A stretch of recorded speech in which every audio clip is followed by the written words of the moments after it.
जी, अस्सलाम वालेकुम वरहमतुल्लाहि वबरकातुहू। Welcome to YouTube channel of जिंगेज इंग्लिश एंड कंप्यूटर अकेडमी। आज का लेक्चर हमारा जो है वो हाइब्रिडाइजेशन की ट्रिक के बारे में है, ईटा स्टूडेंट्स के लिए है। अक्सर ही टाइम एमसीक्यूज आते हैं किसी आइटम की हाइब्रिडाइजेशन फाइंड करने के लिए।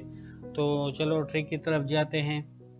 हाइब्रिडाइजेशन जैसा कि आपको पता है, blending of orbital is called hybridization. और जो ऑर्बिटल्स बन जाते हैं, रिजल्टेंट ऑर्बिटल्स, वो सब हाइब्रिड होते हैं, एनर्जी सेम होती है। तो ये तो सबको पता है। तो आते हैं फार्मूले की तरफ कि एक एटम की हाइब्रिडाइजेशन क्या होती है और वो फार्मूले के जरिए कैसे फाइंड करते हैं। तो आप देख सकते हैं स्क्रीन पर हमने एक फार्मूला दिया है। Number of hybrid orbitals is equal to number of sigma bonds plus number of lone pair of atoms plus number of dative bonds. मतलब अगर आपको किसी एटम की हाइब्रिडाइजेशन फाइंड करनी है तो आपने देखना है कि उस एटम ने सिग्मा बॉन्ड्स कितने बनाए हैं और उसके पास लॉन पेयर कितने हैं और उसने डेटिव बॉन्ड कितने बनाए हैं। इन सब को आप काउंट करें और उनको प्लस करें, आपके पास नंबर ऑफ हाइब्रिड ऑर्बिटल्स आ जाएगी। और जब आपके पास नंबर ऑफ हाइब्रिड ऑर्बिटल्स आ जाएगी तो आप उनसे इजीली कंक्लूड कर सकते हैं कि कौन सी हाइब्रिडाइजेशन है। फॉर एग्जांपल, आपके पास हाइब्रिड ऑर्बिटल्स की नंबर 4 है, 4 आ गई तो आप कंक्लूड कर सकते हैं कि 4 ऑर्बिटल्स तो सिर्फ sp3 हाइब्रिडाइजेशन में पॉसिबल होती है। तो इट मीन्स कि उस एटम में sp3 हाइब्रिडाइजेशन है। अब आते हैं कुछ एग्जांपल्स की तरफ, और हम ये फार्मूला अप्लाई करने का तरीका भी आपको बताते हैं कि कैसे अप्लाई करते हैं।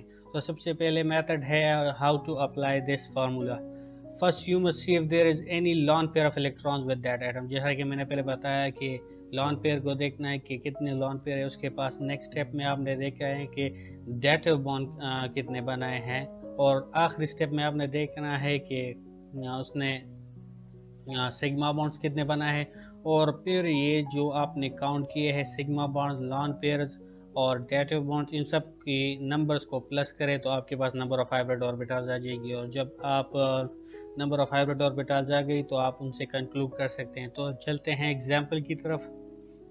तो सबसे पहले एक एग्जाम्पल है, अगर आपसे पूछा गया है कि प्रोपीन के कार्बन नंबर 1 में कौन सी हाइब्रिडाइजेशन है, तो आप उसी फार्मूले से आसानी से उसको फाइंड कर सकते हैं। फॉर एग्जांपल, आप क्लियरली देख सकते हैं कि प्रोपीन जो है ना, उसने 3 सिग्मा बॉन्ड बनाए हैं और इसने ना कोई डेटिव बॉन्ड बनाया है और ना इसके पास कोई लॉन पेयर है।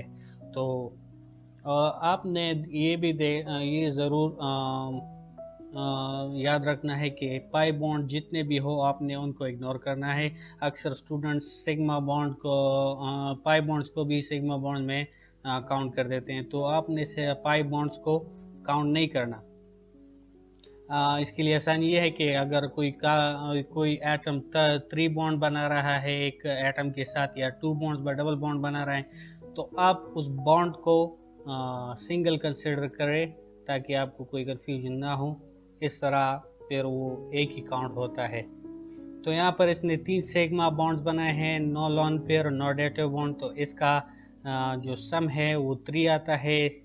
3 sigma bonds plus 0 lawn pairs plus 0 dative bonds, इसका सम आ गया 3 नंबर ऑफ ऑर्बिटल्स। मतलब इसके total number of hybrid orbitals जो है वो 3 है। और वो 3 हाइब्रिड ऑर्बिटल्स कौन सी हाइब्रिडाइजेशन में होती है, आप इजीली कंक्लूड कर सकते हैं कि sp2 हाइब्रिडाइजेशन में होती है। तो इसका मतलब इस कार्बन में sp2 हाइब्रिडाइजेशन है। इस तरह हम कुछ और एग्जाम्पल्स भी आप को दिखाएंगे। फॉर एग्जांपल, वाटर है। अक्सर एमसीक्यूज आता है कि वाटर के ऑक्सीजन में कौन सी हाइब्रिडाइजेशन होती है। तो आप स्ट्रक्चर से साफ जाहिर हो रहा है कि इसने 2 सिग्मा बॉन्ड्स बनाए हैं और इसके पास 2 लॉन पेयर इलेक्ट्रॉन्स है।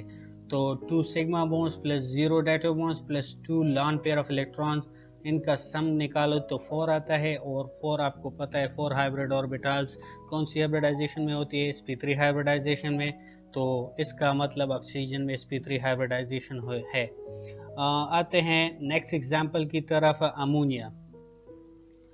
अमोनिया का अगर आप देखें स्ट्रक्चर, तो इसने 3 नाइट्रोजन ने 3 सिग्मा बॉन्ड्स बनाए हैं और इसके पास लॉन पेयर है, तो 3 + 0 + 1 = 4, और 4 अगर आ गया तो इसका मतलब इसके पास 4 हाइब्रिड ऑर्बिटल्स है, और 4 हाइब्रिड ऑर्बिटल्स कौन सी हाइब्रिडाइजेशन में होती है, और वो है sp3 हाइब्रिडाइजेशन। तो इसका मतलब नाइट्रोजन में sp3 हाइब्रिडाइजेशन है। इस तरह अगर कोई डेटो बॉन्ड का कोई केस आ जाए, मतलब नाइट्रोजन NH4+ आयन का अगर आ जाए, तो ये लॉन पेयर जो है वो डेटो बॉन्ड बना देते हैं।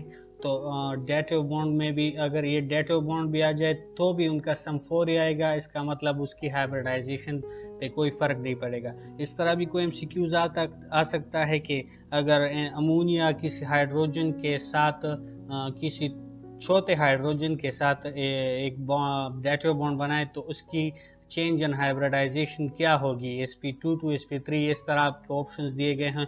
तो इसमें नो चेंज होती है, आपने उस नो चेंज वाले ऑप्शन को चूज करना है।